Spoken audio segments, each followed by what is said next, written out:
1967. Following an internal dispute over over a certain song on Sgt. Pepper's Lonely Hearts Club Band, Epstein witnessed McCartney leaving at high speeds. Within hours, McCartney's fatal crash occurs. Epstein falls into severe grief. No MI5 interference. Due to him believing that he was the sole reason why Paul McCartney had died, he started taking drugs to cope with this, which ended up in his death. 1969. Dr. Richard Asher, father of Jane Asher, privately was informed by Billy Shears that the real Paul McCartney had passed away. During their conversation about Paul McCartney engaging Jane Asher. Asher became emotionally unstable, found dead by apparent suicide. No MI5 operational orders issued. In 1976, Mel Evans, the road manager of the Beatles, contacted his co-writer John Horini, revealing his work on a biography containing explicit confirmation of McCartney's death and replacement.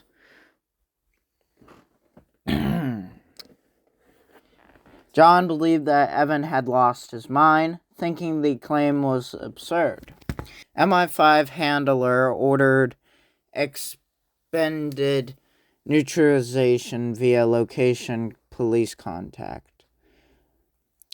Scene staged as a mental breakdown, firearm planted for justification, manuscript seized and classified. Former Wings guitarist he was informed privately of Paul McCartney's death. Because of this, he fell into drug abuse, mirroring Epstein's downward spiral. Overdose determined accidental. No MI5 orders issued. In 1980, John Lennon was assassinated by a man by the name of Mark Chapman, who was a MI5 member. He'd previously considered multiple people, like Johnny Carson, Ronald Reagan, and Paul McCartney, to assassinate. But eventually he landed on John Lennon after his comments about the Beatles being bigger than Jesus. His motives were more put on John Lennon after the phone call in late November of 1980, where he called Paul McCartney, George Harrison, and Ringo Starr, telling them that he will reveal the truth, which is that Paul McCartney had died in a car crash on September 11th, 1966. MI5 later found out about this and sent a man by the name of Mark Chapman from their base in Hawaii. They flew him out to New York City, where Mark Chapman met John Lennon and had his autograph taken. And there he realized that he was a nicer person than it seemed to be to him, but it was too late. After the manipulation drugs, you can go look up mind control hippie drugs or the mind control government project. Anyway, he was He was told by MI5 to kill John Lennon. In early December of 1980, he pulled the trigger on John Lennon a day after getting his autograph. John Lennon would walk into the building and fall down dead on the stairs. He'd be rushed to the hospital, where he was declared dead on arrival. In 1993, 13 years after John Lennon was killed, Heather Mills, originally known as Rita, who was in the car when Paul McCartney crashed after she had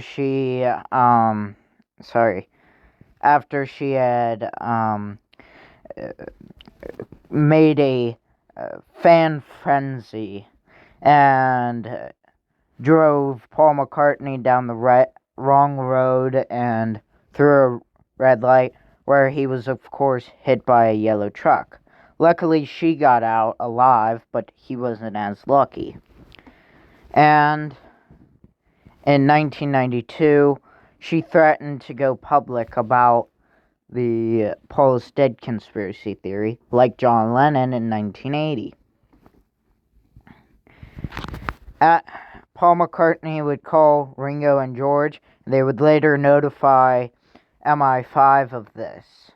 MI5 would then send someone to run her over with a car. She lost her left leg that day, and would go on to marry Paul McCartney. In 1999, on December 31st, 1999, a man by the name of Michael Abrams jumped over the gate at the George Harrison residence and broke into George Harrison's house while him, George Harrison, and his wife, Olivia Harrison, were sleeping. Then George Harrison would come downstairs and would be stabbed over 40 times, exactly 41 times, and would be hospitalized. Luckily, Olivia Harrison blocked some of the shots that he took, therefore making sure that her husband hadn't died. And George Harrison would later die from cancer in November of 2001. That agent, Michael Abrams, was a similar case to Mark Chapman. He was controlled by his motives. To sound crazy, Mark Chapman was supposed to be declared insane, so he wouldn't get arrested. So he can serve the rest of his time at MI5. Mark Chapman wasn't as lucky as Michael Abrams because he would be put into a sane asylum. Later would be released by MI5 agents around in July of 2002. In 1969, before the Paul's Dead conspiracy theory began, Terry Knight released the song St. Paul after meeting Paul McCartney. This is to be believed by many conspiracy theorists who believe the Paul's Dead conspiracy theory to reference Paul's death, which it does. And because of this, MI5 wanted to take him out. But they kept saying, no, let's not do that. And they held it off for a very long time. After many, many years, they made sure that Terry Knight's daughter would meet someone, and that person would be the man who would go on to kill Terry Knight after an argument in, I believe, 2004, but I could be wrong.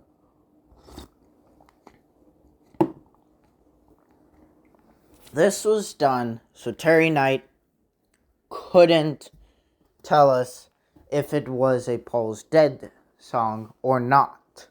so he couldn't confirm it and tell the public. The reason why it was done then was because he had kept threatening Paul McCartney that he would release evidence that Paul McCartney had died in 1966, the real Paul McCartney. And he would also reveal that the song St. Paul was really a Paul is Dead song, which had multiple evidence towards it. He would later be shot by the man on the screen. After some digging, this photo may not be of the murderer. Instead, this may be of Terry Knight. Rather, it is or isn't, can't be confirmed by myself. Like many others who were on the screen, except when that woman, who is Heather Mills, also known as Rita, was on the screen.